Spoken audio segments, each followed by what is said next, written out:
क्योंकि आपको रिलैक्स होना भी बहुत जरूरी है। ठीक है, सिस्टम सही होना चाहिए। आइए, कल हम लोगों की जो क्लास हो रही थी उसमें हम लोगों ने क्या डिस्कस किया था, कुछ बताएंगे? हम लोगों ने बेंजाइन डिस्कस किया था ना, और बेंजाइन में मैंने कहा था, अब आवाज नहीं भाई, बेंजाइन में मैंने ये कहा था कि बेंजाइन में एक पाई बॉन्ड क्या होता है, एबनॉर्मल, और एबनॉर्मल पाई बॉन्ड की वजह से बेंजाइन हमारा एडिशन रिएक्शन क्या करता है, फ्रीक्वेंटली शो करेगा। ठीक है ना, तो वो सारी चीजें हमारी हो चुकी थी।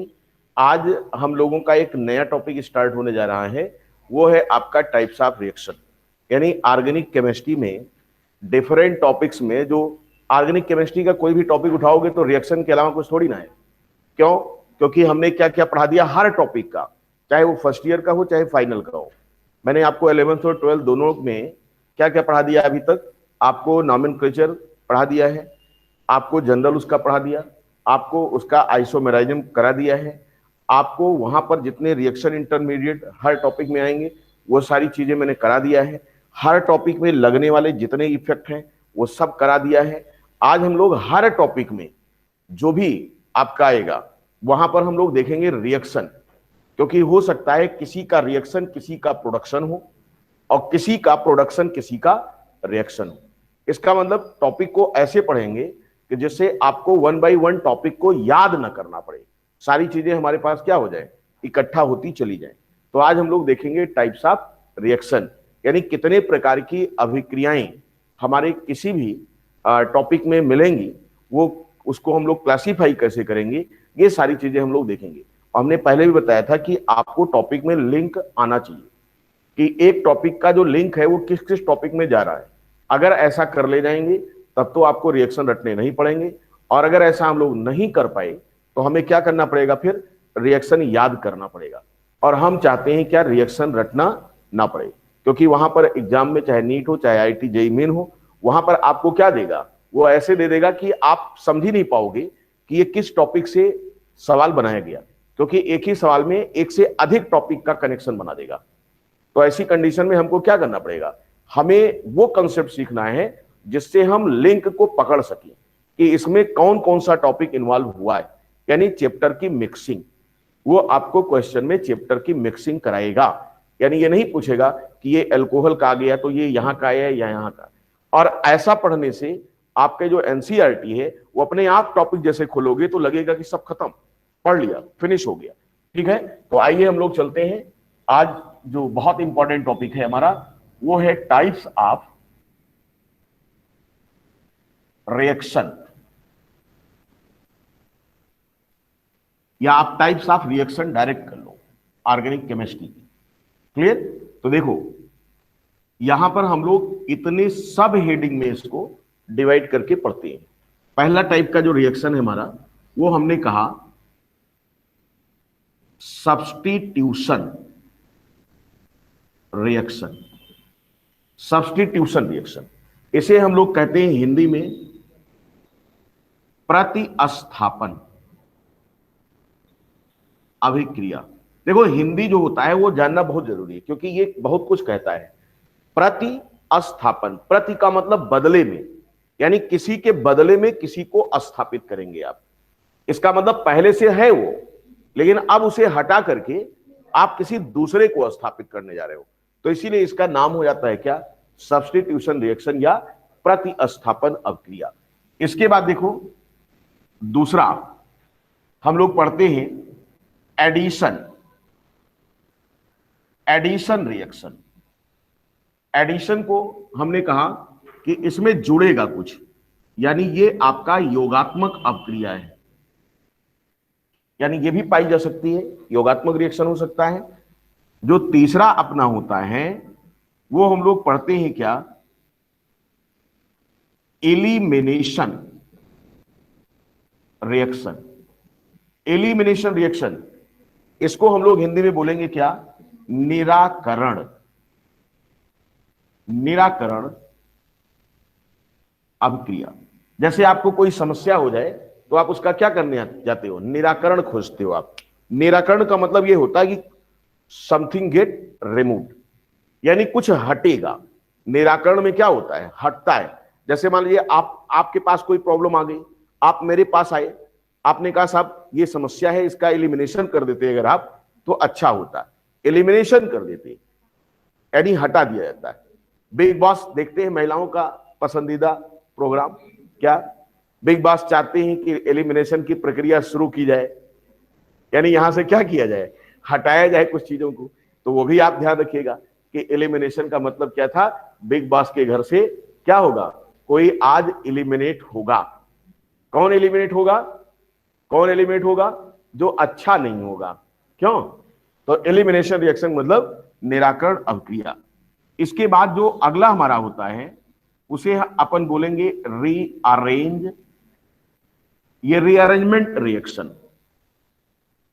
एक का मतलब हुई पुनर्स्थापन, पुनर्जन। कितना बढ़िया बताया इन्होंने, मतलब फिर से पैदा हो जाए। पुनर्जन्म क्या है ये, देखो इसको हिंदी में कहा जाता है पुनर्विन्यास,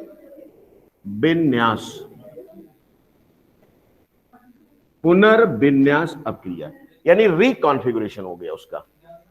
हाँ, पुनर्विन्यास, जैसे कहते हो ना इलेक्ट्रॉनिक कॉन्फ़िगरेशन पढ़ते हो, जैसे यहां पर क्या रीअरेंज, री यानी पुनः, और रीअरेंज किया, इसका मतलब उसका नया विन्यास हम लोग ले आए। इसका मतलब जो भी कुछ था उसमें कुछ क्या किया गया, यानी उसमें कुछ चेंज किया गया। जैसे ये कमरा है, आप कहते हैं साहब इस कमरे को हमें रीअरेंज करना है, कहते नहीं कमरे में घुसे, कहें साहब कमरे में आए, देखे बड़ा अजीब सा नजर आया, बाद में मैंने इस कमरे को रीअरेंज किया। इसका मतलब क्या किया आपने, मेज को सही स्थान लगा दिया, सब कुछ सही स्थान कर दिया, उसके बाद आराम से बैठ गए। जैसे हम लोग आते हैं तो क्लास को क्या करते हैं, रीअरेंज करते हैं। रीअरेंज का मतलब सब कुछ क्लास में क्या था, उल्टा पुल्टा हुआ था, यानी यहाँ फिजिक्स लिखी थी, यहाँ कुछ लिखी थी, तो हमने क्या किया, इसको मिटाया और उसके बाद फिर से सब कुछ सजाया, और फिर हमने कह दिया कि अब ये रीअरेंज हो गई, किसके लिए, अगली क्लास के केमिस्ट्री के लिए रीअरेंज हो गई। तो रीअरेंज का मतलब यही होता है। हम लोग भी सुबह उठते हैं तो क्या होते हैं, रीअरेंज होती है। कैसे, सुबह उठे तो मलेच्छों के तरीके से उठ रहे हैं, मान लीजिए कि क्या पता लगा किसी की सोने की 8 बजे आदत है, अब हम उसको अगर क्लास में बुला लें डायरेक्ट बिना रीअरेंज किए तो कैसे आएगा वो बताओ, किस तरह आएगा, अजीब उल्टा सिल्टा मजनू बना आएगा, मजनू है। तो इसका मतलब क्या है कि यहां पर जो है रीअरेंजमेंट का मतलब आपको ये समझ लेना चाहिए, यानी इतने जो शब्द है हमारे ये आपके बहुत कुछ कहने वाले हैं। कॉपी करें इसको फटाफट, टाइप्स ऑफ रिएक्शन को बिल्कुल मजा लेकर के पढ़ेंगे, आपको बिल्कुल रटता हुआ जाएगा, और हर टॉपिक को एक साथ हम लोग डिस्कस करेंगे यहां पर। यानी सब्स्टिट्यूशन रिएक्शन, प्रतिस्थापन, किसी के स्थान पर किसी को लगाया जाएगा। उसके बाद में एडिशन, एडिशन का मतलब जोड़ेंगे हम लोग, यहां हटाएंगे, यहां रीअरेंज करेंगे, बस इतना सा। जैसे सब्स्टिट्यूशन देखो, हम अक्सर इसको पढ़ा भी चुके हैं। कैसे सब्स्टिट्यूशन हुआ, मान लो ऐश्वर्या राय पर सलमान खान लगे थे, ऐश्वर्या राय पर सलमान खान लगे थे, और सलमान खान को क्या कर दिया गया, सब्स्टिट्यूट कर दिया। किसने कर दिया, अभिषेक बच्चन ने। मदद किसने किया, अमिताभ बच्चन ने। अमिताभ बच्चन क्या थे, कैटलिस्ट थे। अमिताभ बच्चन के अकेले बस की बात थी, सलमान खान मार के सही कर देते, किसको, अभिषेक बच्चन का। लेकिन पावरफुल बिग बी क्या किया, सलमान को कहें साहब चलो तुम हटो, बहुत हो गया तुम्हारा, और उसके बाद अभिषेक बच्चन क्या कहा, चलो तुम जुड़ जाओ, काम खत्म हो गया। तो इसका मतलब यहां पर सब्स्टिट्यूशन पढ़ेंगे या ये पढ़ेंगे तो यहां पर एक कहानी बहुत ही इंपॉर्टेंट हम लोग डिस्कस करेंगे, वो है क्या, रीजेंट। क्योंकि कोई भी रिएक्शन बिना किसी रीजेंट के होता नहीं, बिना किसी वजह के अभिक्रिया हो जाए, ये कहां संभव है। जैसे आप हैं, अगर आप अचानक से तुरंत आप बैठे हो आराम से, और मैं कहूं कि रोना शुरू करो, आप क्या कहोगे, काहे रोए, उसकी वजह होनी चाहिए ना। तो वजह क्या होगा, मैंने 2-4 झापड़ आपको रसीद कर दिया, आप क्या हुआ, चिल्लाना शुरू कर दिया। तो इसका मतलब बिना वजह कोई भी चेंज नहीं होगा, वजह होनी चाहिए। आइए आज हम लोग वजह पे बात करेंगे, यानी सब्स्टिट्यूशन रिएक्शन की बात करेंगे। चलिए,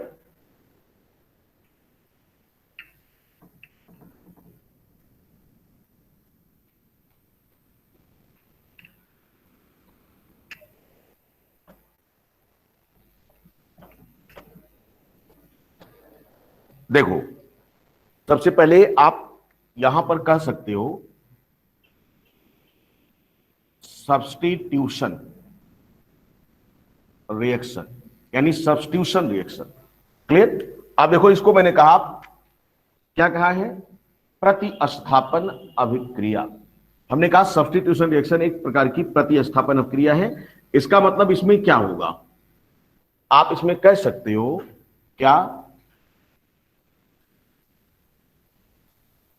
रिप्लेसमेंट ऑफ गुड, समझिएगा, गुड लिविंग ग्रुप, ठीक है ना, from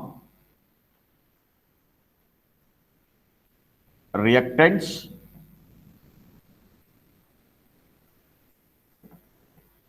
with next coming group. Next coming group के द्वारा किसी भी रिएक्टेंट से लिविंग ग्रुप का रिप्लेसमेंट। आप चाहो तो रिएक्टेंट्स के स्थान पे, हालांकि उसको आप रिएक्टेंट कह सकते हो, यहां पर मैं ले लेता हूं सबस्ट्रेट। किसी भी सबस्ट्रेट से कोई अच्छा सा लिविंग ग्रुप है, उसे हटा दिया गया, किसके द्वारा? By means of next coming group. Clear? और इसका मतलब यह हुआ कि जैसे मान लिया जाए कि ये हमारा कोई सबस्ट्रेट था, इस पर कोई ग्रुप ऐसे लगा हुआ था, और इस पर मैंने कहा कि ये नेक्स्ट कमिंग ग्रुप है जी डैश। अभी ध्यान से देखो, ये रिएक्शन हो, यानी यहां पर जी डैश आ जाए और जी हट जाए, ये किन किन बातों पर निर्भर करेगा? पहली बात, पहली शर्त, जब ये जी पहले से लगा था, ये तभी हटेगा जब ये क्या हो, हटने पर किसी भी प्रकार की अपने पर कोई खास मुसीबत न फील कर रहा हो। मुसीबत तो आएगी, क्योंकि जब कोई बॉन्ड में है और उस बॉन्ड से टूट करके हटेगा तो प्रॉब्लम तो आएगी। क्या प्रॉब्लम आएगी उसका अंदाजा इस ग्रुप को पहले से है। क्या? कि अगर मैं हट गया तो मेरे पर जो मुसीबत आएगी उसकी वजह से मेरा कोई खास नुकसान तो नहीं होने वाला है। अगर खास नुकसान होने वाला है तो इसका मतलब ये हटने की टेंडेंसी नहीं रखेगा, लेकिन मुझे तो चाहिए वो वाला प्रोडक्ट। तो इसका मतलब ये जो है, जो रिप्लेस होगा, देखो, जो रिप्लेस हो जाएगा ये हमारा जी है। इसका मतलब इसके निकलने की टेंडेंसी अच्छी हो। इसका मतलब इसको क्या होना चाहिए? गुड लिविंग होना चाहिए इन जनरल, कि अगर ये हट जाए तो हमारा मामला बन सकता है। क्लियर? और ये जो आ रहा है हटाने के लिए, इसे हम बेसिकली क्या कहेंगे? क्यों? देखो, ये सबस्ट्रेट था, इसने कहा मैं उसमें चेंज हुआ, वजह कौन है? तुम हो। इसका मतलब ये कौन है? यानी आप गाना क्या गाएंगे? सामने वो कौन आया, ये गाना है। सामने वो कौन आया, दिल में हुई हलचल। क्या हलचल हुई? कि तू भाग और मैं तो इससे जोड़ने वाला हूं। इसका मतलब इस बॉन्ड में क्या हो गया? तलाक। भैया जाओ, क्योंकि बेटर ऑप्शन दिखा। बेटर ऑप्शन ने इनको क्या कर दिया? रिप्लेस कर दिया। कहीं साहब तुम बहुत हो गए, तुम जाओ। क्या होना चाहिए? कुछ चेंज होना चाहिए, समथिंग चेंज। ठीक है? तो कहने का मतलब यहां पर आपने कहा कि अगर ये गुड लिविंग है, और ये क्या होना चाहिए? गुड रीजेंट होना चाहिए। इसका मतलब सपोज दैट कि अगर ऐश्वर्या राय के साथ सलमान खान जुड़े थे, अगर अभिषेक बच्चन के स्थान पर मान लो कोई ऐसे रिक्शा चालक आया होता, सपोज ऐश्वर्या राय, सलमान खान, रिक्शा चालक, अब बताओ क्या ये बॉन्ड इजिली यहां से टूट करके ये वाला जुड़ जाता? अभी नहीं जुड़ता। क्यों? क्योंकि इसमें वो दम नहीं है। इसका मतलब दम भी होना चाहिए। कहने का मतलब जो आने वाला है वो भी कुछ रखे। अगर वो कुछ रख ही नहीं रहा है, यानी इसको देखने के बाद इनमें कुछ हो ही नहीं रहा है, कहते नहीं कि कुछ कुछ होता है तुम नहीं जानोगे, तो इनके में कुछ कुछ होना चाहिए, अगर कुछ कुछ नहीं हुआ तो रिएक्शन होना ही नहीं। इसका मतलब क्या होना चाहिए, ये भी अच्छा होना चाहिए, आने वाला भी बढ़िया होना चाहिए। इसका मतलब बढ़िया किस सेंस में होगा, इसे क्या होना चाहिए, रिएक्टिव होना चाहिए। यानी ये बिल्कुल इनसे कह रहा है क्या, इनको हटाओ और मैं जो बनाऊंगा वो क्या होगा, वो स्टेबल आएगा, स्टेबिलिटी अच्छी आएगी, तभी रिएक्शन होगा, अदरवाइज। तो सब्स्टिट्यूशन का मतलब आप समझ चुके होंगे कि सब्स्टिट्यूशन में क्या होगा, किसी सबस्ट्रेट से किसी पर्टिकुलर ग्रुप का रिप्लेसमेंट होगा और कोई पर्टिकुलर ग्रुप आकर के वहां पर क्या होगा, लगेगा। क्लियर। तो कहने का मतलब ये हुआ कि यहां से आप इसको समझ चुके होंगे कि सब्स्टिट्यूशन में हम लोग क्या बोलने वाले हैं। अब क्वेश्चन ये है कि जो रीजेंट है ये किस प्रकार का रीजेंट आ रहा है, क्या हम इसके बेस पर सब्स्टिट्यूशन रिएक्शन के भी टाइप की बात कर सकते हैं। तो आपने कहा हां जी सर कर सकते हैं। क्यों, क्योंकि रीजेंट तो हमने कई तरह का पढ़ा है, तो इसका मतलब सब्स्टिट्यूशन भी इनके बेस पर कई तरह का हो सकता है। हमने कहा साहब बता दो कौन कौन सा रीजेंट आपने पढ़ा था। आपने कहा साहब मैंने इलेक्ट्रोफिलिक पढ़ा था, हमने साहब आपका जो है न्यूक्लियोफिलिक पढ़ा था, हमने साहब फ्री रेडिकल पढ़ा था, ये सारी चीजें पढ़ी थी। एक मिनट बच्चा, आप लोग थोड़ा सा वेट करें।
हाँ भाई, हाँ क्या मैं कह रहा था, आइए बात करते हैं, छोड़ो उसको सब। मैंने ये कहा कि रीजेंट के बेस पर हम लोग सब्स्टिट्यूशन रिएक्शन को क्या कर सकते हैं, कैटेगराइज कर सकते हैं। देखो आइए समझते हैं हम लोग, एक लाइन लिखेंगे, on the basis of type of reagent. ठीक, substitution reaction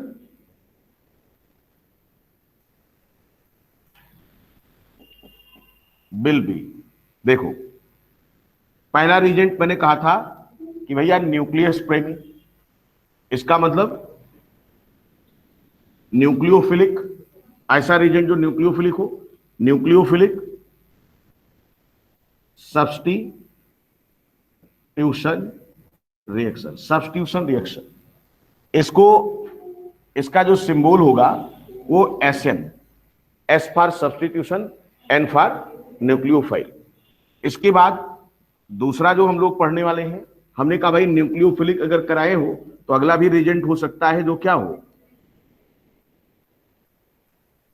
electrophilic substitution reaction. यानी इसको क्या कह सकते हो, ऐसी, E for electrophile, S for substitution. अगला कह सकते हो क्या, free radical substitution reaction. Free radical substitution reaction यानी आपने रीजेंट के बेस पर कैटेगराइज कर दिया कि सब्स्टिट्यूशन रिएक्शन में बी न्यूक्लियोफिलिक, में बी इलेक्ट्रोफिलिक और में बी free radical. This depends on the type of reagent enter in the reaction, यानी कौन सा रीजेंट इंटर कर रहा है वो बताएगा कि किस प्रकार का वो सब्स्टिट्यूशन होगा। दूसरी चीज आप ध्यान से समझिए, जैसे हम लोग कहते हैं लोहा लोहे को काटता है, लोहा किसको काटता है, लोहे को। तो इसका मतलब अगर रीजेंट न्यूक्लियोफाइल है तो हटने वाला भी क्या होगा, क्यों, क्योंकि सेम सेम को ही हटाएगा। अगर आपने सेम से मतलब किसी अपोजिट से किसी को हटाया तो वो हटेगा ही नहीं। क्लियर, इसका मतलब अगर कमिंग रीजेंट जो रिप्लेस करने के लिए आ रहा है अगर वो न्यूक्लियोफाइल है तो हटने वाला भी क्या होना चाहिए, अगर वो इलेक्ट्रोफाइल है तो हटने वाला भी क्या होना चाहिए, अगर वो फ्री रेडिकल है तो हटने वाला भी क्या होना चाहिए। तो क्या यहां रटने की जरूरत पड़ी हमको अभी तक, नहीं। आप इसको कॉपी करो और उसके बाद फिर हम लोग चलते हैं न्यूक्लियोफिलिक सब्स्टिट्यूशन रिएक्शन पर।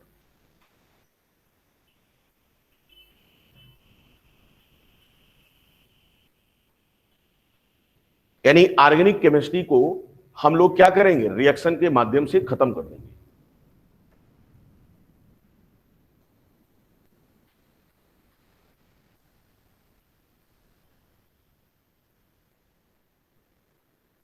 चले आगे।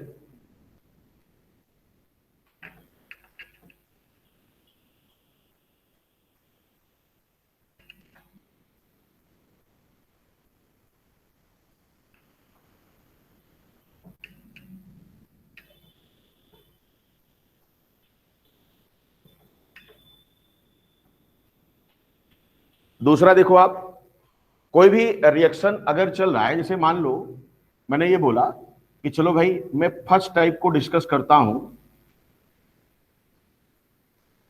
Nucleophilic substitution reaction.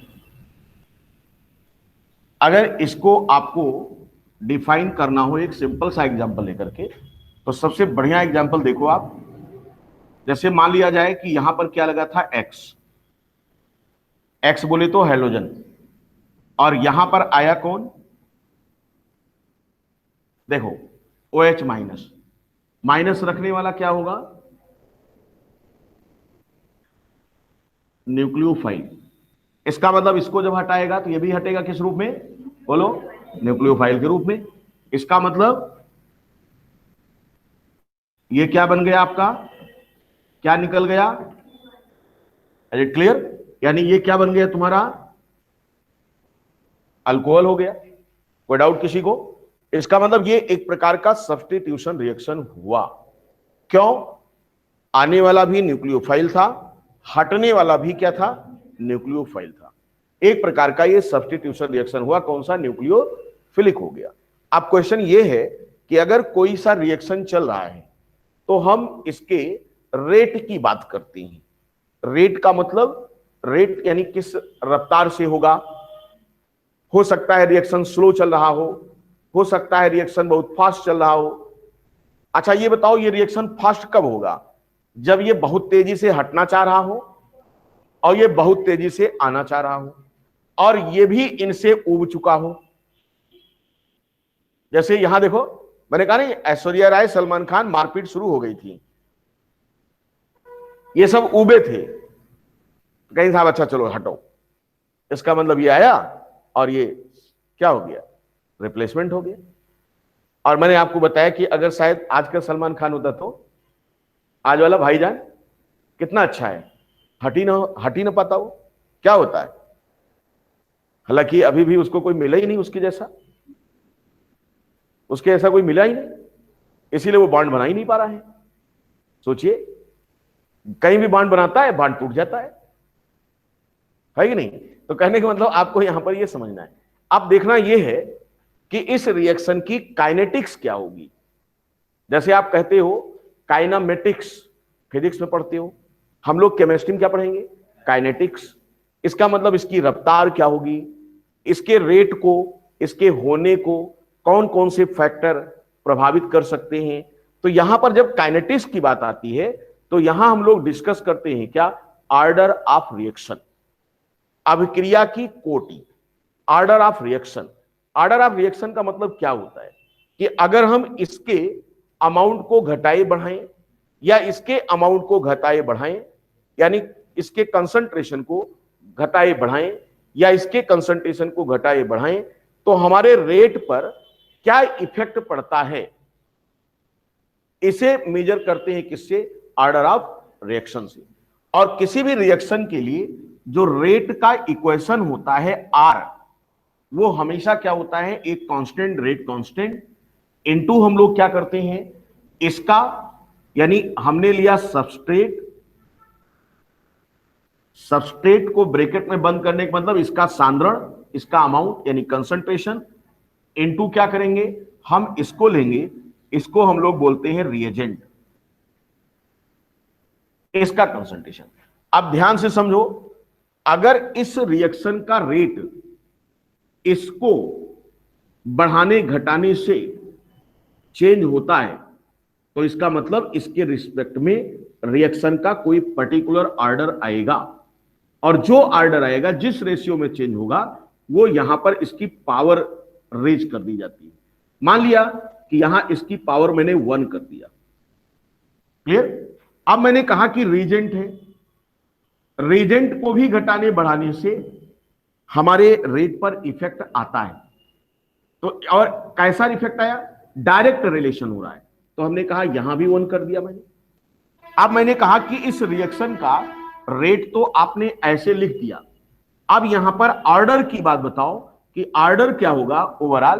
तो जो रेट इक्वेशन में हमारे यहां पर कंसंट्रेशन की पावर जो रेज की गई है, इसका सम होता है, यानी 1 + 1, इसका मतलब सेकेंड ऑर्डर। इसका मतलब अगर सबस्ट्रेट और रिएजेंट को एक साथ बढ़ाओगे तो रिएक्शन का जो रेट है वो डबल टाइम पे चल रहा होगा। मेरी बात समझ में आई। और अगर मान लीजिए ऐसा हुआ, ऐसा हुआ, और ऑर्डर क्या होता, प्रैक्टिकली निकाला जाता है किसी रिएक्शन के लिए, इसलिए आप नहीं कहेंगे साहब ऐसे क्यों मान लिया। अब मान लो अगर हमने रिएक्शन मतलब एक्सपेरिमेंट किया और सबस्ट्रेट के कंसंट्रेशन को घटाया बढ़ाया तो रेट उसी रेशियो में चला, तो हमने यहां 1 कर दिया। फिर मैंने कहा कि आपने रिएजेंट का क्या किया है, कंसंट्रेशन घटाया बढ़ाया, लेकिन रिएक्शन पर कोई, रेट पर कोई इफेक्ट, इसका मतलब इसका होना जरूरी है, बिना इसके तो रिएक्शन नहीं होगा, लेकिन इसके कंसंट्रेशन के चेंज का कोई इफेक्ट हमारे उस पर नहीं आ रहा है, तो मैंने इसकी पावर यहां क्या मेंशन कर दिया, 0 मेंशन कर दिया। अब हमारा यहां पर जो ऑर्डर बन जाएगा वो आपका क्या हो जाएगा, 1 + 0, इसका मतलब क्या, फर्स्ट ऑर्डर। अब ध्यान से समझो, मैंने कहा कि जो ऑर्डर होता है किसी भी रिएक्शन का, वो प्रैक्टिकली डिफाइंड वैल्यू होती है, जिसमें हम किसी को फिक्स करके, किसी को घटा बढ़ा करके, उसके घटाने बढ़ाने का इफेक्ट रेट पर देखते ही, अगर वो जिस रेशियो में चेंज कर रहा होगा वो उसकी पावर हो जाएगी। क्योंकि वहां वाले मैंने मान लिया कि वो चेंज नहीं कर रहा है तो 0 कर दिया, और यहां पर मैंने कहा कि इसको चेंज करने पर रेशियो वही वही आ रहा है, तो इस तरह हो गया। अब अगर इसके बेस पर हम लोग बात करें, किसके बेस पर, ऑर्डर ऑफ रिएक्शन के बेस पर बात करें, क्लियर। तो हमारा जो न्यूक्लियोफिलिक सब्स्टिट्यूशन रिएक्शन है, यह भी 2 प्रकार की काइनेटिक्स को फॉलो करता है। कौन सी काइनेटिक्स को फॉलो करेगा, या तो वो फर्स्ट ऑर्डर को फॉलो करेगा वहां वाले को, और या तो ये क्या करेगा, सेकेंड ऑर्डर को फॉलो करेगा। इसका मतलब ये हुआ कि हम यहां से कह सकते हैं कि ये आपका क्या हो सकता है, या तो ये फर्स्ट ऑर्डर का हो सकता है, और अगर फर्स्ट ऑर्डर का हुआ तो मैंने कहा SN1, SN1, और अगर ये आपका सेकेंड ऑर्डर को फॉलो किया तो ये हो जाएगा क्या, SN2। इसका मतलब सब nucleophilic substitution reaction will be of two types, SN1 and SN2। Clear? उतारें इसको फटाफट, कॉपी करें। कॉपी हो गया? चलें जल्दी जल्दी जल्दी।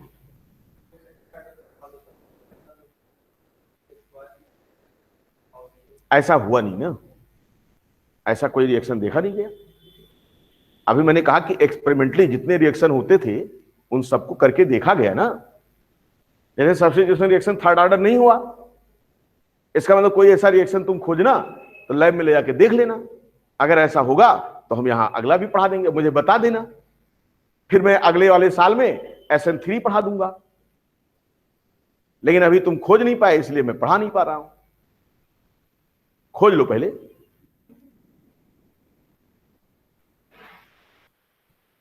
ऑर्डर ऑफ रिएक्शन तो कुछ भी हो सकता है, लेकिन ऑर्गेनिक के केस में न्यूक्लियोफिलिक सब्स्टिट्यूशन में आपको दो ही मिल रहा है, फर्स्ट और सेकंड। जब मिल जाएगा तो बता देना मुझको, और नीट वाले को मैं फोन कर दूंगा, IIT JEE मेन को, कि एक डिस्कवरी हुई, इस पर एक क्वेश्चन बना देना इस बार। ऐसे ऐसे क्वेश्चन करते हैं, क्या करते हैं, धो डालते हैं। ऐसा धो डाला। पंकज भाई जल्दी करो।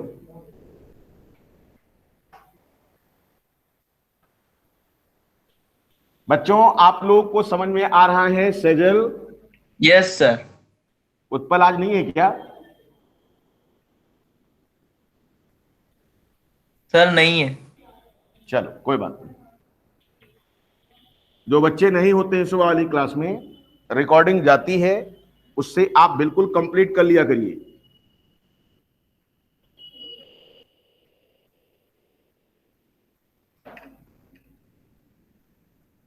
आइए हम लोग बात करते हैं आगे। देखो, अगर हम लोग न्यूक्लियोफिलिक सब्स्टिट्यूशन पढ़ रहे हैं तो क्या इनका ग्राफिकल भी कुछ बनेगा, हमारा ग्राफ्स भी आएगा। तो यहां पर ध्यान से समझो, एक पॉइंट और ध्यान से समझिए आप। क्या? पहला पॉइंट, अगर वो SN1 रिएक्शन हुआ, SN1 reaction involve reaction intermediate, ठीक है, reaction intermediate that is carbocation. Clear? ये आपको ध्यान समझना है यहां पर, ये रिएक्शन इंटरमीडिएट से होकर जाती है रिएक्शन। क्लियर? दूसरी चीज यहां पर और एक पॉइंट ध्यान रखना है आपको, क्या? If reaction goes through reaction intermediate, अगर वो रिएक्शन इंटरमीडिएट से होके जा रही है, then rearrangement is possible to get a more stable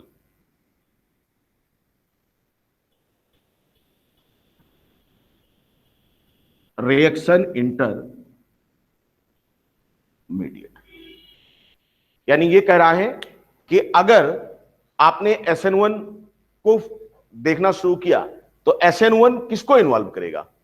reaction intermediate को इन्वॉल्व करेगा। और रिएक्शन इंटरमीडिएट कौन सा होगा? कार्बोकैटायन। उसके बाद मैंने बोला कि सपोज दैट कि किसी भी रिएक्शन में रिएक्शन इंटरमीडिएट कार्बोकैटायन के रूप में मिल गया, अब उसमें अगर पॉजिटिव सेंटर बदल दिया जाए तो कार्बोकैटायन की स्टेबिलिटी और अच्छी हो सकती है, तो वो बगैर रीअरेंजमेंट के रिएक्शन नहीं होगा। इसका मतलब, क्योंकि आप जानते हो कि रिएक्शन का थीम है, क्या थीम है भाई? कोई रिएक्शन काहे करेगा? स्टेबिलिटी पाने के लिए, कि जो भैया प्रोडक्ट आवे वो का रहे, वो स्टेबल रहे। कोई ऐसे थोड़ी अपना माथा फोड़ लेगा कि साहब नहीं चलो हम तो रिएक्शन करने जा रहे हैं, जब कुछ मिलबे नहीं करेगा सही सही तो काहे रिएक्शन करेगा? तलाक कब होगा? जब आने वाला क्या हो, बेटर हो। जैसे मुझे कह दिया जाए कि आप अपने घर में फला को क्या कर दीजिए, लीव कर दीजिए, तो हम कब लीव करेंगे? जब आने वाला बढ़िया हो तभी तो लीव करेंगे, लेकिन मुझे कोई बढ़िया दिखता नहीं इसलिए मैं लीव करता नहीं। इसका मतलब सब्स्टिट्यूशन पॉसिबल ही नहीं है। हाँ, और अभी अमेरिका में होते तो अब तक न मालूम कितनी बार सब्स्टिट्यूशन हो चुका होता। गोरखपुर में भी होता है। वाह भैया, तब तो मुझे मिश्रा सर से पूछना पड़ेगा। चलिए, इसका मतलब यहां पर ये रीअरेंजमेंट की बात करेगा। क्लियर? आइए इसके बाद देखो, अगर वो आपका SN2 हुआ, SN2 reaction, SN2 reaction involve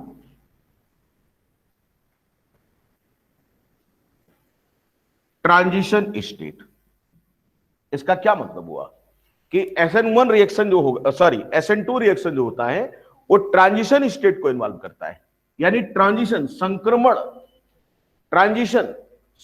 अवस्था, यानी ट्रांजिशन स्टेट को इन्वॉल्व करता है।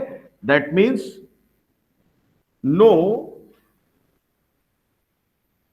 Rearrangement is possible.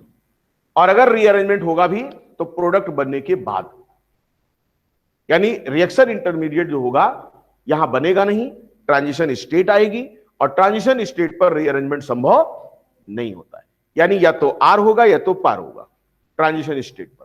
क्लियर? अब देखो इनको हम ग्राफिकली कैसे समझेंगे। मान लीजिए कि कोई सा ग्राफ आपको दे दिया जाए, तो वहां पर हम लोग कैसे पहचानेंगे कि ये SN1 का है या SN2 का है। क्लियर? रीअरेंजमेंट कैसे हुआ, वो सारी चीजें हम लोग यहां पर डिस्कस करने वाले हैं। आइए देखते हैं, मिटाएं इसको, ये मेन पॉइंट्स है जो आपको ध्यान रखना है। क्या तो वो प्रोडक्ट में माना जाएगा? प्रोडक्ट में भी होता है, ऐसा नहीं है, रीअरेंजमेंट तो प्रोडक्ट में भी होता है, उसका नहीं माना जाएगा, यहां पर थोड़ी माना जाएगा, वो तो आफ्टर प्रोडक्ट फॉर्मेशन रीअरेंजमेंट है। यानी बनने के बाद भी लोग क्या करते हैं, रीअरेंज करते हैं। जैसे एक और एग्जांपल मैं दे दूं, बनने के बाद रीअरेंज कैसे करते हैं। जैसे दो लोग थे,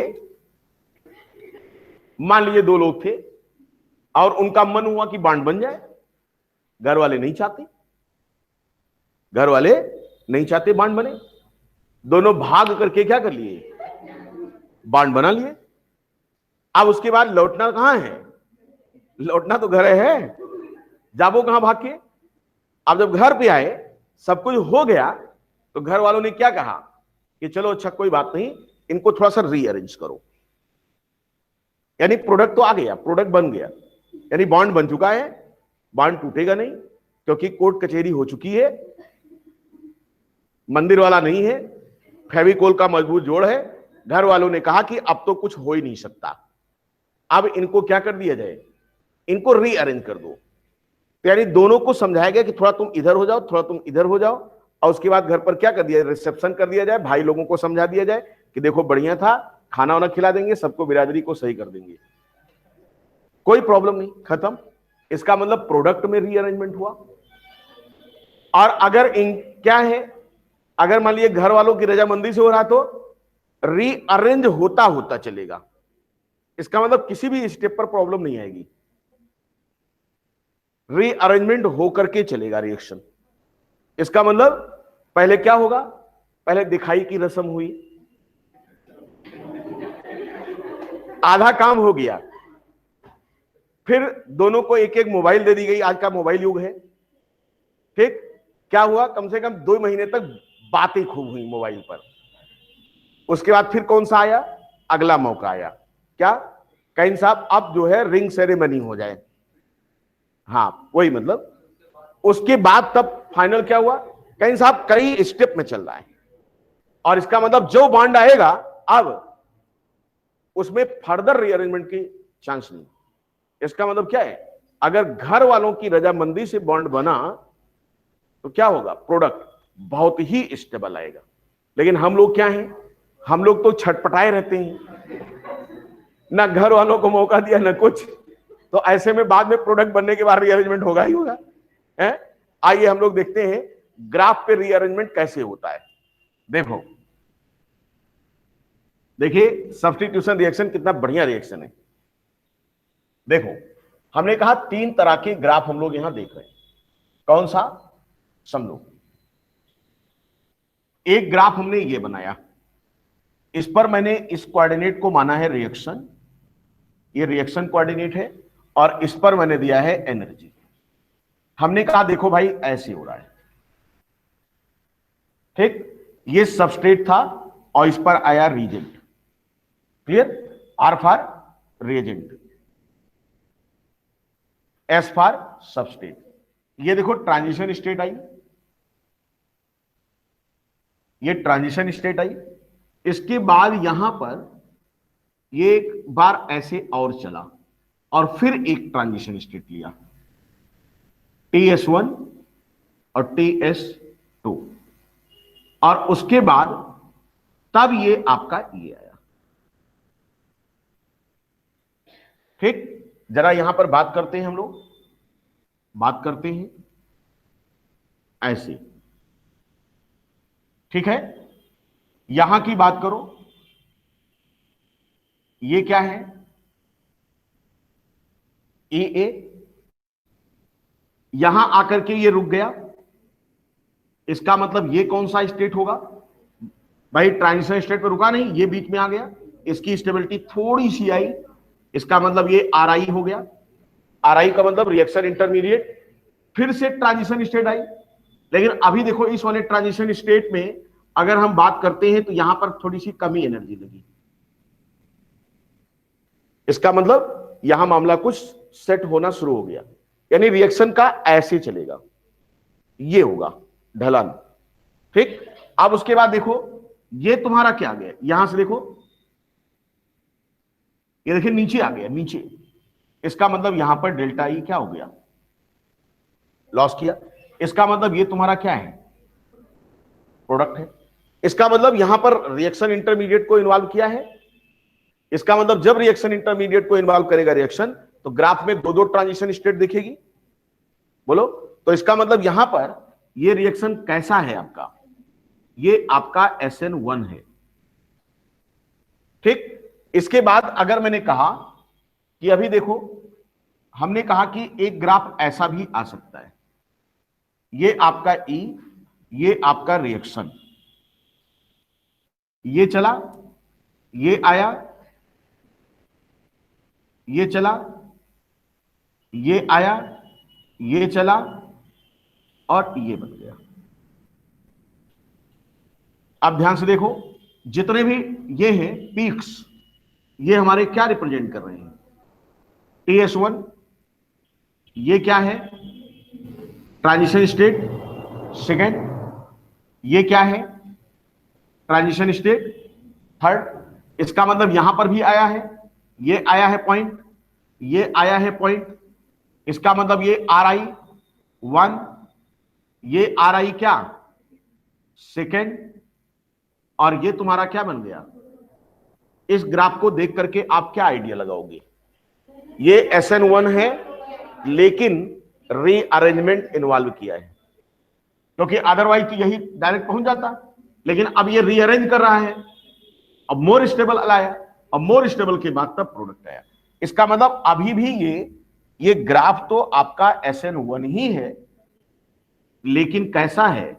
विथ रीअरेंजमेंट। कोई दिक्कत किसी को? तो ग्राफ देख करके SN1 का आइडिया आप लगा सकते हो कि रीअरेंजमेंट हुआ है। ठीक है, तो इस तरीके के ग्राफ आपको देखने को मिल सकता है। तो SN1 की कहानी ये हो गई। अब देखो यहीं पर ग्राफ बनाओ फटाफट, क्योंकि ग्राफ देख करके हम लोग आइडिया लगा सकते हैं कि whether the reaction is SN1 और SN2। कहां पे? ये एनर्जी है, सबस्ट्रेट। अच्छा, ये सबस्ट्रेट था, इस पर रिएजेंट आया, सबस्ट्रेट ने रिएजेंट से कहा कि चलो भाई ठीक है, लेकिन हमें अपने वाले को पहले हटाना होगा। हटाने के लिए इनकी एनर्जी क्या होगी? बहुत ज्यादा बढ़ी। कहीं साहब थोड़ी एनर्जी चाहिए, ये ट्रांजिशन स्टेट पर पहुंच गए। फिर यहां से जब लौटे तो डायरेक्ट प्रोडक्ट नहीं बनाए, क्या बना रहे हैं? Reaction intermediate. ठीक है, यानी इसने इनसे कहा क्या, क्या कहा, तनिक देर ठहरो। किससे कहा? इनसे। काहे जल्दी आए हो? आपको जोड़ेंगे, लेकिन जोड़ने के बाद ऐसा बनाएंगे कि मुझे भविष्य में फिर हटाना ना पड़े, क्योंकि इनको हटा रहा हूं। तो इन्होंने कहा रिएक्शन इंटरमीडिएट आ गया। फिर रिएक्शन इंटरमीडिएट क्या करेगा? वो इस स्टेट पे आया, ट्रांजिशन स्टेट पर, और यहां पर इनका और इनका मुकाबला शुरू हो गया। क्या मुकाबला? कहीं साहब बांड बनाओ, और बांड बना के इन्होंने क्या बना दिया? स्टेबल प्रोडक्ट बना दिया। इसका मतलब इस रीजेंट को घटाने बढ़ाने से, इसके कंसंट्रेशन को घटाने बढ़ाने से रिएक्शन के रेट पर कोई प्रभाव नहीं पड़ेगा। इनका रहना जरूरी है, लेकिन रिएक्शन के रेट को डिसाइड करें ऐसी पावर इनके पास है ही नहीं। रिएक्शन के रेट को कौन डिसाइड कर रहा है?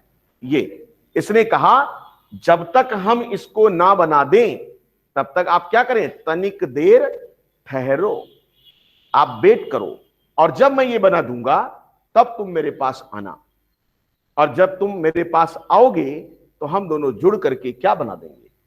दिश। इसने कहा नहीं, अभी भी मत आओ, अभी भी मैं कुछ ऐसा बनाने वाला हूं जो और स्टेबल हो जाए। तो ये कहां गया? फिर से ट्रांजिशन स्टेट पे गया और फिर से नीचे आया। देखो ये, यानी इधर की तरफ एनर्जी घटती ही जा रही है। आप ध्यान से देखो, घट नहीं रही है। इसका मतलब अगर इसे मिला दिया जाए तो ये एनर्जी घटती हुई आ रही, इसका मतलब ये आ गया। और अब इसने रीजेंट से कहा कि साहब अब आओ, यानी यहां पर सबस्ट्रेट था और क्या था? रीजेंट था। यानी रीजेंट को इसने काफी देर इंतजार कराया कि देखो हड़बड़ाओ नहीं, क्योंकि मेरे से जो जुड़ा हुआ है उसे हटने दो, और हटने के बाद जब मैं मोर स्टेबल रिएक्शन इंटरमीडिएट बना दूं तब आकर के मेरे से आप क्या कर जाना? जुड़ जाना। और जब तुम जुड़ोगे तो हम ऐसा जुड़ेंगे कि जल्दी से क्या होंगे? अलग नहीं होंगे। इसका मतलब हमारी स्टेबिलिटी क्या होगी? अच्छी होगी। This is the fact. Okay, are you getting? चलिए, अब आप ग्राफ की एनालिसिस आपको आ गई। अब देखो, अगर मान लीजिए वो सेकेंड ऑर्डर काइनेटिक्स को फॉलो कर रहा होता, यानी अगर मैं सी टाइप का ग्राफ, यानी दूसरे प्रकार का ग्राफ देखना चाहता, तो यहां क्या होता? आर आई आएगा ही नहीं। सीधा क्या आया? ये देखिए, अगर ये सीधा ऐसे आ गया, यानी प्रोडक्ट, ये देखो इसकी एनर्जी क्या हुई, यानी यहां पर एनर्जी क्या हो रही है? लॉस हो रही। देखिए डेल्टा ई, ये इज इट क्लियर? इसका मतलब ये कैसा रिएक्शन हो गया तुम्हारा? अभी देखो क्या रिएक्शन इंटरमीडिएट आया क्या? केवल और केवल किसको इन्वॉल्व किया? Transition state. यानी ट्रांजिशन स्टेट से होकर रिएक्शन चली गई। अब बीच में रिएक्शन इंटरमीडिएट आया ही नहीं, कोई चौराहा आया ही नहीं। इसका मतलब ये क्या हो गया? आपका SN2 हो गया। अब इसके लिए जब तुम R लिखोगे तो ये क्या होगा? K इंटू सबस्ट्रेट की पावर 1 और रीजेंट की पावर क्या? इसका मतलब 1 + 1, इसका मतलब सेकेंड। कोई डाउट किसी को? तो ग्राफ देख करके आप पहचान जाओगे कि रिएक्शन की काइनेटिक्स क्या है।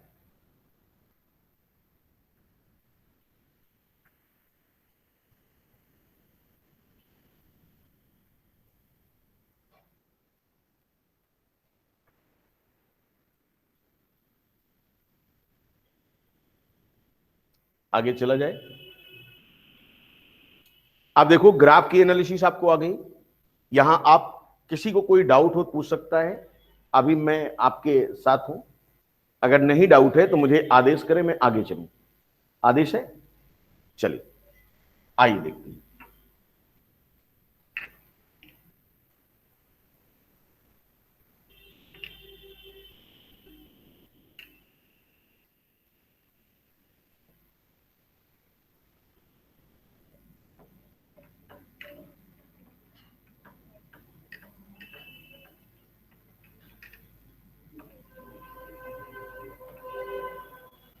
देखो क्या देखेंगे आप? हम लोग पढ़ने वाले हैं क्या? हमने SN1 SN2 ग्राफिकली कैसे क्या होगा, ये सारी चीजें डिस्कस कर लिया है। अब हम लोग देखेंगे कि जो SN1 रिएक्शन है, यहां पर अगर हम लोग बात करें कि क्राइटेरिया क्या हो सकता है, क्राइटेरिया फॉर SN1, कौन कौन से इंपॉर्टेंट क्राइटेरिया है कि पर्टिकुलर सबस्टेट SN1 पर ही जाएगा। क्वेश्चन है कि वो कौन कौन सा फैक्टर है जो किसी सबस्ट्रेट को SN1 के थ्रू जाने के लिए विवश करता है, या कौन कौन से ऐसे फैक्टर हैं जो किसी भी सबस्ट्रेट को सब्स्टिट्यूशन रिएक्शन के लिए SN2 से जाने के लिए विवश करता है। ठीक है, तो इस पर आपके सवाल ज्यादा पूछे जा सकते हैं कि कौन कौन सी क्राइटेरिया है। जैसे हम कहें कि आप नीट की तैयारी कर रहे हो, आप सिलेक्ट होंगे या नहीं सिलेक्ट होंगे, तो उसकी एक क्या होगी, क्राइटेरिया होगी भाई कि साहब क्राइटेरिया है, क्या क्राइटेरिया है कि बच्चा पढ़ता है कि नहीं पढ़ता है। अगर पढ़ता है तो क्या पढ़ता है, क्योंकि आजकल लोग बहुत कुछ पढ़ते हैं, बहुत कुछ पढ़ते हैं, सरस सलील पढ़ते हैं, सरस सलील। यानी आप नीट की तैयारी कर रहे हो तो एनसीईआरटी को अपना दीन ईमान मानते हो कि नहीं, क्योंकि भारत सरकार द्वारा निर्मित बुक है, उसमें न मालूम कितने राइटर हैं, कितने लोगों ने अपना ब्रेन लगाया है उसे बनाने में। पढ़ते हो या नहीं पढ़ते हो।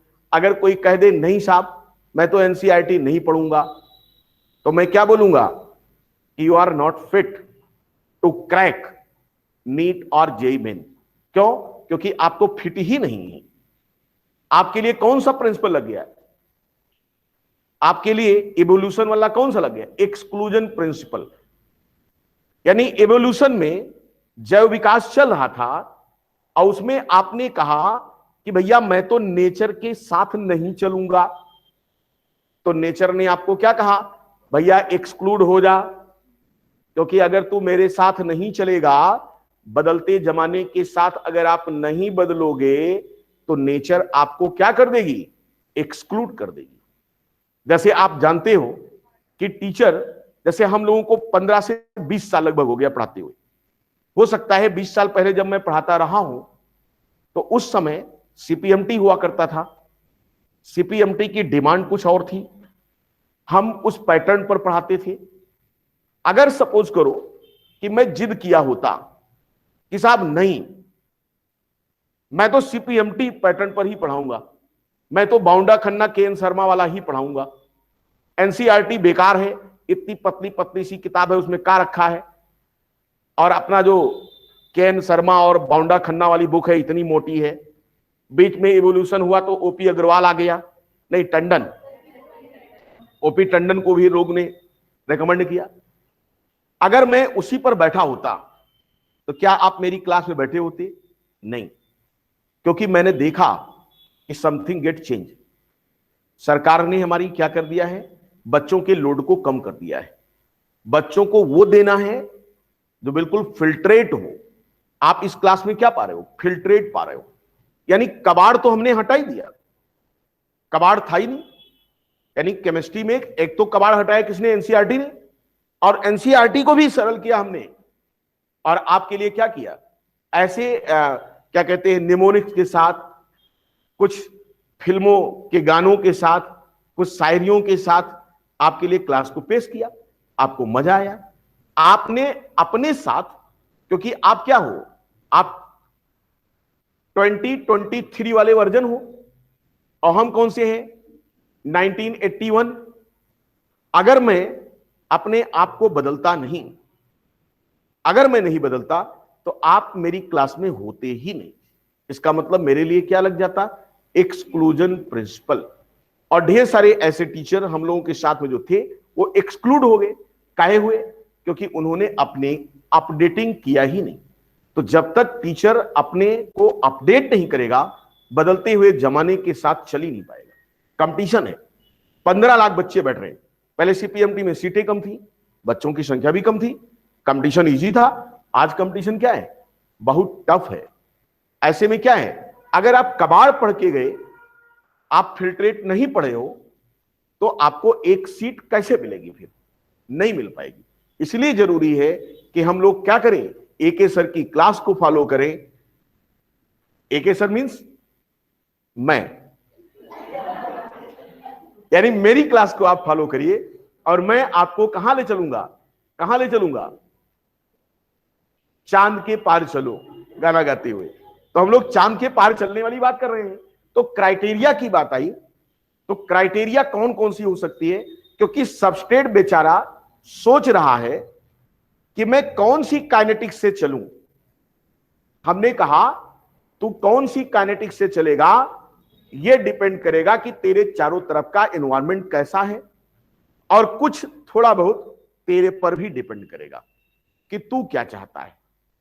कैन साहब, तुमको जो पसंद हो वही बात करेंगे। क्योंकि एनवायरनमेंट, जैसे मान लीजिए कि आप डॉक्टर बनना चाहते हो और आपके चारों तरफ का एनवायरनमेंट कैसा हो, नेगेटिव थिंकर से भरा हुआ हो। नेगेटिव थिंकर मींस व्हाट, कि रोज सुबह शाम कहते हो यार डॉक्टर बनना तो बहुत कठिन है, काहे परेशान हो रहे हो। तब आप क्या करेंगे? वहां पर चिल्लाएंगे, भागो तुम लोग, हो क्यों? क्योंकि मुझे तो डॉक्टर बनना है। यानी सारे जमानों की बंदिशों को तोड़ करके भी हम लोग क्या करते हैं, आगे आते हैं। कब? जब अंदर से सेल्फ मोटिवेशन आया। इसका मतलब सब कुछ इन्वायरमेंट नहीं करेगा, कुछ तो तुम्हें करना पड़ेगा। वही यहां पे है कि कौन सा सबस्ट्रेट SN1 जाएगा, कौन सा SN2 जाएगा, ये इन्वायरमेंट पर तो डिपेंड करेगा ही करेगा, साथ ही साथ सबस्ट्रेट पर भी डिपेंड करेगा। तो अगर पहली क्राइटेरिया हम लोग बात करें तो SN1 प्रेफर होगा अगर क्या हो, सबस्ट्रेट के पास ये पावर हो कि वो टूट करके क्या बना सकता है, स्टेबल कार्बोकेटायन बना सकता है। क्योंकि जब तक रिएक्शन इंटरमीडिएट बनेगा नहीं तब तक तो रिएक्शन जाएगी नहीं। रिएजेंट बेचारा क्या करेगा? कुछ नहीं करेगा। तो इसका मतलब यहां पर क्या होना चाहिए? फर्स्ट क्राइटेरिया क्या? सबस्ट्रेट मस्ट प्रोड्यूस क्या? Stable carbocation. और आप जानते हो कार्बोकेटायन की स्टेबिलिटी हम लोग चेक किया करते हैं किसके द्वारा? पहले सबसे पहले क्या देखेंगे? एरोमेटिसिटी। फिर क्या देखेंगे? Mesomeric effect. फिर क्या देखोगे? रेजोनेंस। नहीं है तो क्या देखोगे? नहीं है तो क्या देखोगे? इसका मतलब ये सारे इफेक्ट जो हमने पढ़े थे वो सब घूम घूम करके कहां आएंगे? यहां आ जाएंगे, बताएंगे कि भाई तू SN1 पे जाएगा कि SN1 पे नहीं जाएगा। क्लियर? तो यहां पर आपको सबस्ट्रेट किस तरह का कार्बोकेटायन प्रोड्यूस कर रहा है यह भी बताएगा कि SN1 होगा या नहीं होगा। जैसे एक एग्जांपल हम लोग यहां पर कर लेते हैं। सपोज करो कि आपके पास कोई ऐसा है, सपोज दैट कि ये है आपका। हमने कहा भैया देख ये लगा है पहला। फिर मैंने कहा कि भाई देखो ये लगा हुआ है।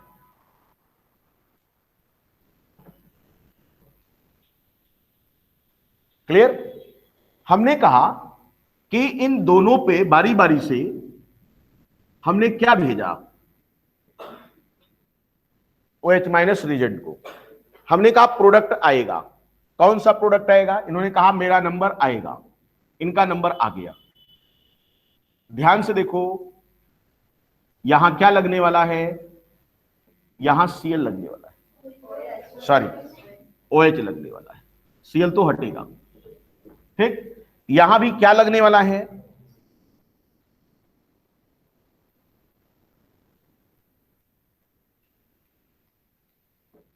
हमने कहा यहां फिल करो कि SN1 या SN2, SN1 या SN2, या आपको बताना है क्योंकि ध्यान समझिएगा 100% कोई भी रिएक्शन ना तो SN1 होता है ना 100% क्या होता है? SN2 होता है।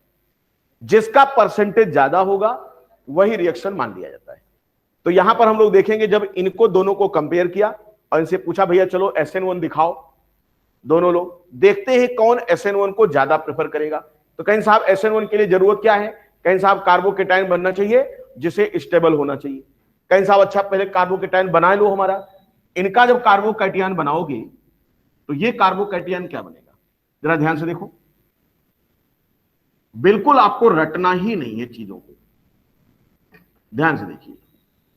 ये बन गया, और अगर इनको आप तोड़ते तो ये क्या बनाते? ये आपके ये बनाते। Is it clear? जरा ध्यान से देखिए। क्या ये कार्बोकेटायन, इसका क्लासिफिकेशन आप कर सकते हो? आपने कहा हां जी सर कर सकता हूं। कैसे कर सकता हूं? आपने कहा पॉजिटिव चार्ज जिस कार्बन पर है वो डायरेक्टली लिंक है किससे? sp2 से। इसका मतलब ये आपका क्या हुआ? जैसे एलाइल होता था, लेकिन यहां एलाइल तो नहीं होगा, ये आपका हो गया बेंजाइल, बेंजिल कार्बोकेटायन। कोई डाउट किसी को? यहां चेक करो, ये कौन सा है बताओ? ये sp3 है। इसका मतलब कौन सा हो गया? ये अल्किल या अल्काइल, अल्काइल कार्बोकेटायन हुआ ये। क्लियर?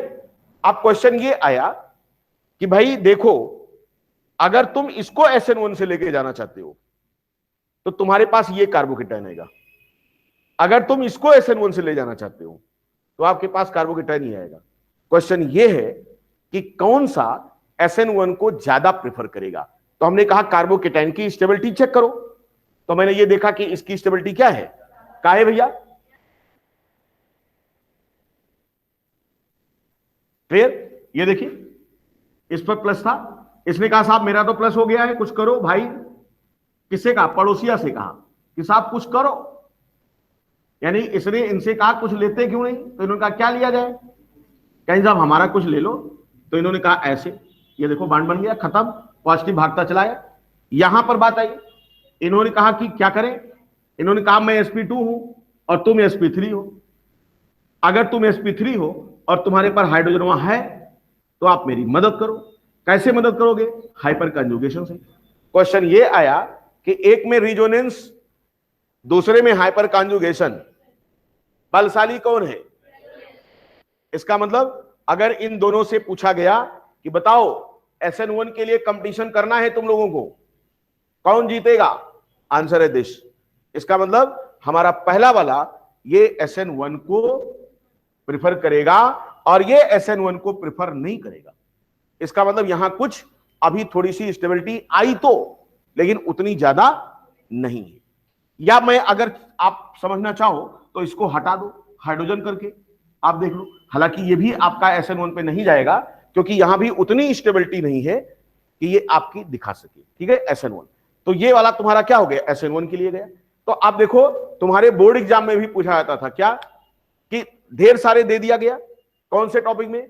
हाइड्रोजन कंटेनिंग, और उसमें पूछा गया बताओ इनमें से कौन सा SN1 काइनेटिक्स ज्यादा प्रेफर करेगा। तो आंसर कैसे निकालोगे? आप उनके न्यूक्लियोफाइल को तोड़ो, तोड़ने के बाद उनका कार्बोकेटायन बना लो, और कार्बोकेटायन की स्टेबिलिटी को आप क्या कर लो? कंपेयर कर लो। और जैसे ही स्टेबिलिटी को कंपेयर करोगे आपका आंसर आपके सामने होगा। Is it clear? तो पहली क्राइटेरिया क्या होनी चाहिए SN1 के लिए कि उस सबस्ट्रेट को स्टेबल कार्बोकेटायन प्रोड्यूस करना चाहिए। अगर वो स्टेबल कार्बोकेटायन प्रोड्यूस करता है तो ये रिएक्शन आपकी SN1 की तरफ जाएगी। अगर वो स्टेबल कार्बोकेटायन नहीं प्रोड्यूस कर पाता है तो वो आपका SN1 की तरफ नहीं जाएगा। SN1 की तरफ नहीं जाएगा तो किधर की तरफ जाएगा? सीधी सी बात है। इसका मतलब अगर कोई सबस्ट्रेट 98% SN1 शो करता है तो 2% क्या शो करेगा? SN2। लेकिन ज्यादा कौन है? इसीलिए परसेंटेज के बेस पर हम उसका नाम लिख देते हैं। ऐसा नहीं है कि कोई 100% SN1 होगा और कोई 100% SN2 होगा। प्रोबेबिलिटी देखी जाती है कि किसकी ज्यादा है, होने की संभावना किसकी ज्यादा है। Is it clear? चलो, आप लोगों को बच्चों समझ में आया पहली क्राइटेरिया ये वाली? समझ में आया होगा। समझ में आया होगा तो अच्छी बात है, नहीं समझ में आया तो और अच्छी बात है। क्यों भाई? क्योंकि मैंने तो आपको बहुत मेहनत से समझाया कि आप इसको पढ़ो, और एनसीईआरटी में जब आप जाओगे तो हो सकता है इसको निकालने में आपको मुश्किल हो, लेकिन मैंने क्या किया है आपके लिए क्या किया है, हम लाए हैं तूफान से क्या, हस्ती निकाल के, कश्ती, कश्ती या किश्ती, कश्ती, कश्ती मीन्स क्या होता है, हाँ नाव होता है, नाव। इस देश को रखना किसे, कार्बोकेटाइन को संभाल के, अगर आप इसको संभाल लिए तो आपका SN1 और SN2 तो गलत होना ही नहीं, अब आपको रटना भी नहीं पड़ेगा। दूसरी क्राइटेरिया बोलो, चलो भाई इनकी बात हो गई, हमने कहा चलो भैया और कुछ बात करो तुम, अभी बना रहे थे क्या,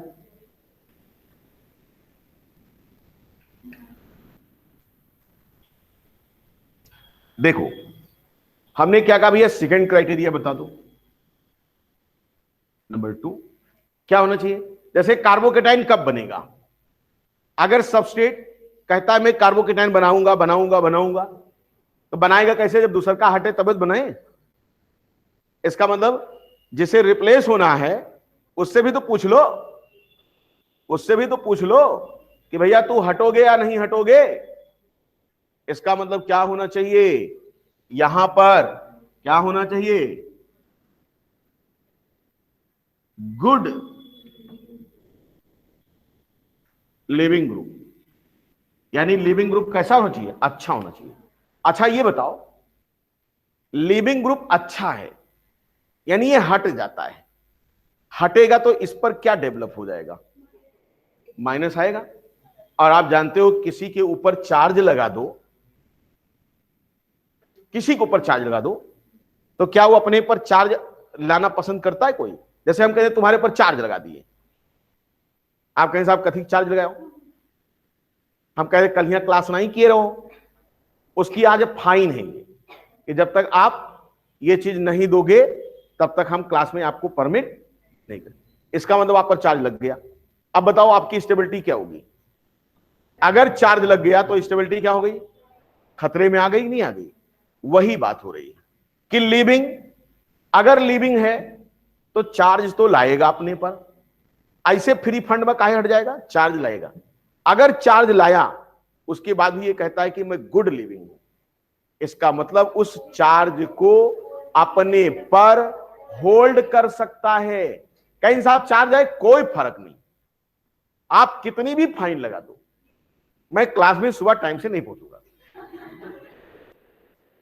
आपको जो करना हो कर लो, आप चाहे जितनी फाइन लगाओ। मेरे पापा इतना पैसा रखे हैं कि आप जितना कहोगे मैं रोज दूंगा, लेकिन सुबह नहीं आऊंगा, सुबह क्लास नहीं कर पाऊंगा, आप चाहे जितना फाइन लगा दो। तो इसका मतलब आप क्या हैं, क्लास से हटने वाले गुड लिविंग है। इसका मतलब आप पर चाहे जितना चार्ज लगाओ कोई टेंशन नहीं है। अब देखो लिविंग ग्रुप हमारे यहां पर बात आई, क्या बात आई, बात यह आई कि साहब यहां पर आपने कहा कि एक स्थान से हम Cl हटा रहे हैं, दूसरे में हम Br हटा रहे थे, तीसरे में हम I- हटा रहे थे। क्लियर, कोई डाउट किसी को? हमने कहा बताओ इनमें से कौन सा अच्छा लिविंग माना जाएगा, क्यों, इस पर माइनस आया, साइज क्या है इसकी, इसने कहा कि मेरा घर इतना बड़ा है, मेरा दिल इतना बड़ा है कि इसमें कौन कौन समझ सकता है, हमारी वाली तो है ही है, अगल वाली बगल वाली कहीं की भी आ जाए सब संभालिए, सामने वाली, ठीक है। जैसे हम लोग क्या होता है, आप घर से निकलते हैं गाना गाते हुए, घर से निकलते ही कुछ दूर चलते ही आता है एके सर का नाम, उसके बाद हम क्या हो जाते हैं, भाग खड़े होते हैं।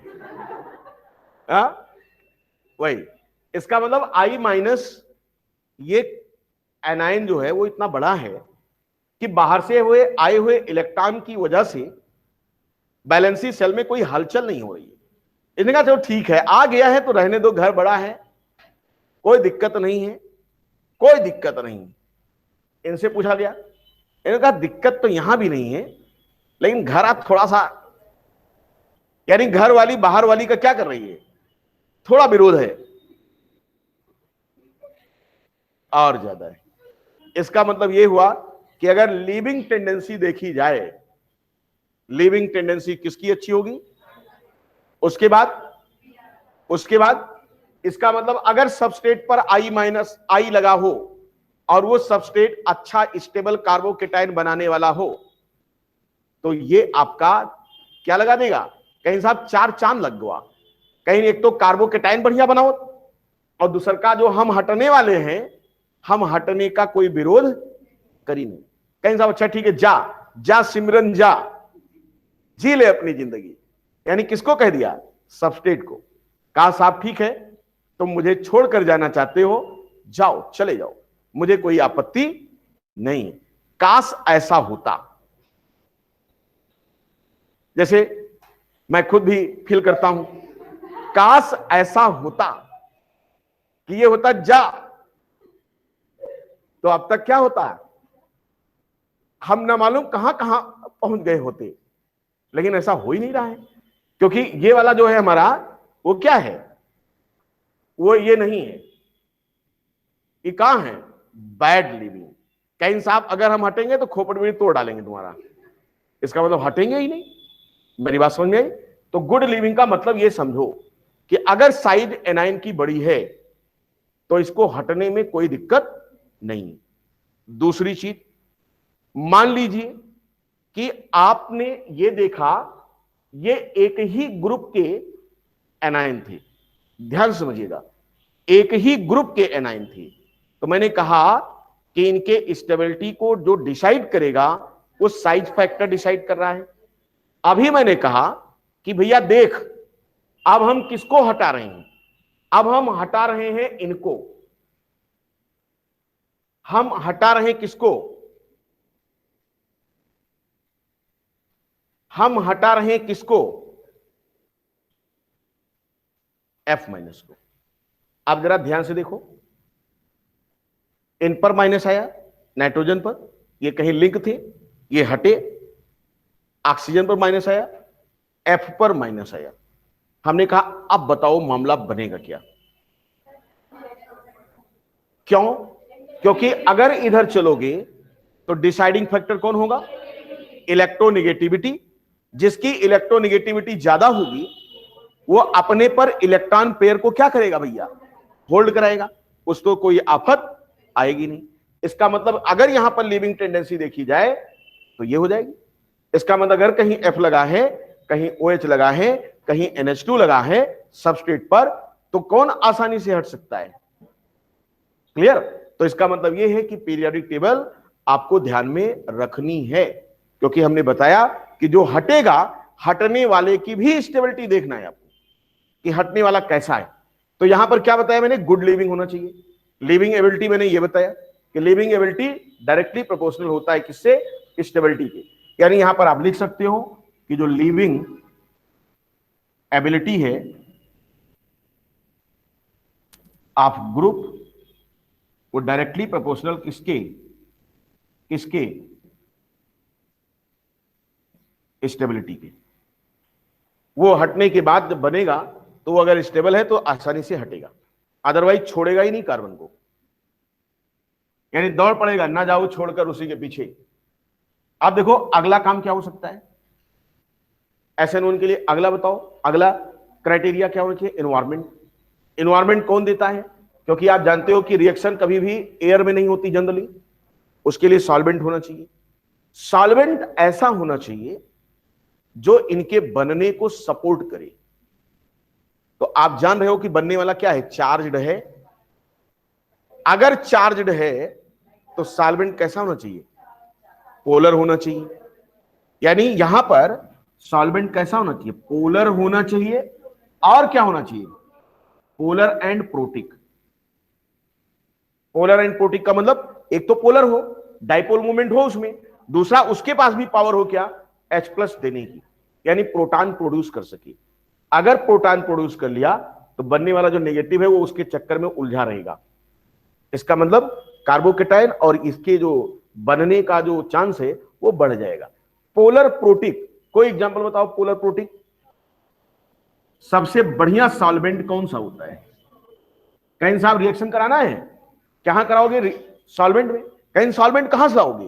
कहीं हैंड पंप चलाओ और पानी भर लो, रिएक्शन करा दो इसमें H2O।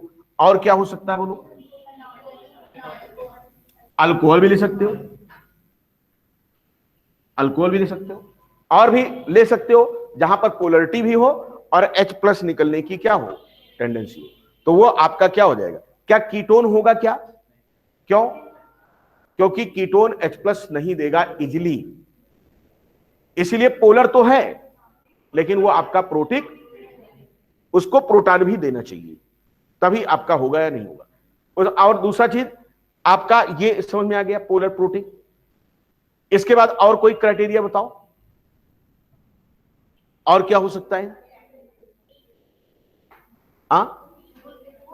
यस, यानी अभी हम रीजेंट की तो बातें नहीं की, अभी तो हमने इनका पक्ष सुना, इनसे हटने वाले का पक्ष सुना, और हमने सॉल्वेंट का पक्ष सुना। हमने कहा भैया तुम कुछ बताओ रीजेंट महोदय, तुम कैसे हो? तो यहां पर रीजेंट क्या होना चाहिए? अच्छा ये बताओ, ये सारी चीज बनने में, कार्बोकेटाइन बनने में तो समय लगेगा ना।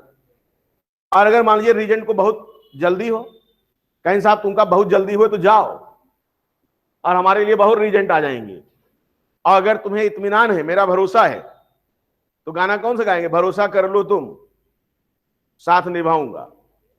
यानी इसने कहा कि अगर तुम्हें मेरे पर विश्वास है तो बेट, आप मेरा इंतजार करो, जब मैं फला बन जाऊंगा तो मैं आपके पास आ जाऊंगा। इसका मतलब क्या होता है कि जैसे आप, होता नहीं आजकल तो लोग क्या कहते हैं कि भैया मैं तो कमिटेड हूं, कमिटेड, पता नहीं ये कौन सा शुरू हो गया अब, कमिटमेंट, पहले से कमिटमेंट। कहीं साहब ठीक है कोई बात नहीं, हम लोग कमिटेड हैं, इसका मतलब क्या हुआ कि भैया करेंगे तो यही, लेकिन तेरे को क्या करना पड़ेगा? वेट, इंतजार करो। क्या? जब मैं वो हो जाऊंगा तब मैं सारी दुनिया से बगावत कर लूंगा, और तब तक तुम्हें क्या करना पड़ेगा? वेट करना पड़ेगा। क्योंकि आप जानते हो कि हर सफल व्यक्ति के द्वारा किया गया कार्य क्या हो जाता है? नियम हो जाता है। और असफल व्यक्ति, अगर कोनो नालायक है, अच्छा काम करेगा तो भी उसको 2 थप्पड़ समाज लगाई देता कि बक हटाओ इसको। इसका मतलब क्या हुआ कि सबस्टेट कह रहा है, सबस्टेट ने रीजेंट से कहा कि देख मैं तेरे साथ ही आऊंगा, लेकिन तुझे क्या करना पड़ेगा? इंतजार करना पड़ेगा। रीजेंट ने क्या कहा? रीजेंट ने कहा मेरे पर तो चार्ज है, मेरे पर तो क्या है? चार्ज है, और चार्ज वाला इंतजार कर नहीं पाता। फिर भी इसमें कुछ ऐसे थे जो चार्ज वाले भी इंतजार कर रहे थे। उसने कहा कोई बात नहीं, मैं आपका इंतजार जन्मों जन्म तक कर सकता हूं। ऐसा कोई मिलता ही नहीं, अगर ऐसा कोई मिलता तो मैं फिर से कमिट हो जाता, लेकिन ऐसा कमिटमेंट हो ही नहीं सकता। इसका मतलब कुछ तो खोजो। यानी इनसे पूछा गया, किससे? रीजेंट से, क्या तुम मेरा इंतजार करोगे? इसने कहा कैसे इंतजार करूंगा, मेरे पे तो चार्ज है। तो कहीं फिर आ गई बात, क्या? अगर चार्ज है तेरे पर तो तू अपनी स्टेबिलिटी देख ले, और स्टेबिलिटी अगर चार्ज है उस पर, मान लीजिए वो न्यूक्लियोफाइल है तो माइनस होगा या लोन पेयर होगा, और अगर वो लोन पेयर को या अगर वो माइनस को अपने पर होल्ड कर ले तो इसका मतलब क्या होगा? वो बढ़िया है। इसका मतलब यहां पर रीजेंट को क्या होना चाहिए? Reagent should be weak base, क्योंकि वो तो बेस होगा। बेबी को बेस पसंद है भाई, सबस्ट्रेट को क्या पसंद है? बेस। बेस कैसा होना चाहिए? वीक होना चाहिए। इनको बहुत जल्दी ना हो, ये इंतजार करें, और अगर ये इंतजार नहीं किए तो मामला क्या हो जाएगा? तब वो कहेंगे भैया हम SN1 की तरफ नहीं जाएंगे, तुम जाओ भाड़ में, हम जा रहे हैं किसी दूसरे से रिएक्शन करेंगे। इसका मतलब ये सारी कंडीशन अगर रिवर्स हो गई तो अब इसका रिवर्स क्या हो जाएगा, SN2 हो जाएगा। हाँ हाँ, तो ठीक तो है, वो आपका जो है क्या होना चाहिए, वीक होना चाहिए, और आने वाला भी क्या होना चाहिए, वीक होना चाहिए। क्योंकि अभी मैंने कहा कि सेम सेम से ही तो होगा, अपोजिट ले आओगे तो क्या हो जाएगा, तो यहां हो ही नहीं सकता फिर। बात क्लियर? इसका मतलब ये हुआ कि यहां पर आपको ये पहले हट जाए, हटने के बाद जो चार्ज आएगा उसकी वजह से परेशानी नहीं है, आने वाले पर भी चार्ज है, उस पर भी कोई खास परेशानी नहीं, यानी वो आने वाला अच्छा है, वेट कर रहा है, और जाने वाला आसानी से निकल गया, तभी आपका SN1 काइनेटिक्स प्रेफर होगी, अदरवाइज SN1 काइनेटिक्स प्रेफर नहीं होगी। कोई डाउट किसी को, SN1 की काइनेटिक्स समझ में आ रही है? अभी हम रिएक्शन पे गए ही नहीं, अभी हम सिर्फ क्या बता रहे थे कि SN1 होगा या नहीं होगा। क्लियर? अगर हम SN2 का कंडीशन कर लें कि भैया क्राइटेरिया फॉर SN2, अब क्या होगा, प्रोड्यूस क्या,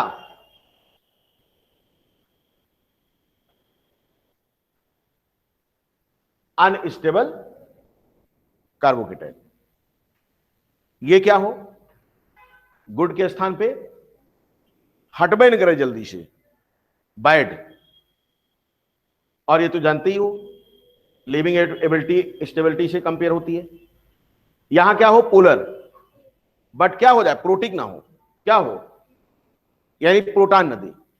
इसका मतलब यहां पर क्या हो जाए, आप एसीटोन ले सकते हो, एसीटोन में प्रोटॉन नहीं देगा, पोलर है, और क्या हो सकता है, DMSO, dimethyl sulfoxide, DMF, dimethyl formamide, ये सब क्या है, पोलर हैं, बट क्या है, एप्रोटिक है, प्रोटॉन नहीं देंगे। डाइमिथाइल सल्फॉक्साइड कैसे बनाओगे, डाइमिथाइल सल्फॉक्साइड को देखो, इधर लगा दो, देखिए डाइमिथाइल सल्फॉक्साइड, ठीक, एसीटोन टाइप का है नहीं है ये। फिर इसने कहा डाइमिथाइल फार्मामाइड, फार्मामाइड, फार्मामाइड कैसे बनता है बताओ, हाँ ये आना चाहिए, डाइमिथाइल फार्मामाइड, क्या हो जाना चाहिए, हाँ देखो, फार्मिक एसिड का अमाइड हुआ, और डाइमिथाइल, अब दो मिथाइल कहां लगेगा, ये देखिए, अगर N पर नहीं होता तो प्रोटिक हो जाता, तब तो प्रोटिक हो जाता। अभी देखो हमने काम खत्म कर दिया, इनकी कहानी ही बदल दिया। तो डाइमिथाइल फार्मामाइड या क्या, डाइमिथाइल सल्फॉक्साइड या dimethyl carbonyl, dimethyl carbonyl, dimethyl sulfonyl, dimethyl formamide, ये सब क्या है, ये पोलर तो हैं, बट क्या है, एप्रोटिक है। यहां क्या हो जाना चाहिए, रेजेंट शुड भी क्या होना चाहिए, यहां पर आपका स्ट्रॉन्ग बेस, जैसे वो वीक था, यहां स्ट्रॉन्ग, बस छोड़ दिया, जा सकते हैं। ठीक है, तो कहने का मतलब SN1 और SN2 की कंडीशन को हमने क्या कर दिया, पूरे तरीके से क्लियर कर दिया है। अब हम लोग देखेंगे पूरी केमिस्ट्री में SN1 SN2 किस किस टॉपिक में आ रहा है और कैसे इनके रिएक्शन को हम लोग दिखाते हैं। That's all for today. Bio की क्लास आज नहीं, ठीक है, आपको जा चुका है, उसको आप देखिए। चलिए मिलते हैं बच्चों, आप लोगों को समझ में आया, कोई डाउट किसी को? No sir. और लोग बोले भाई लोग? No sir. चलिए ओके, मिलते हैं कल की क्लास में अगले दिन। तब तक के लिए नमस्कार, जय हिंद। जय हिंद सर।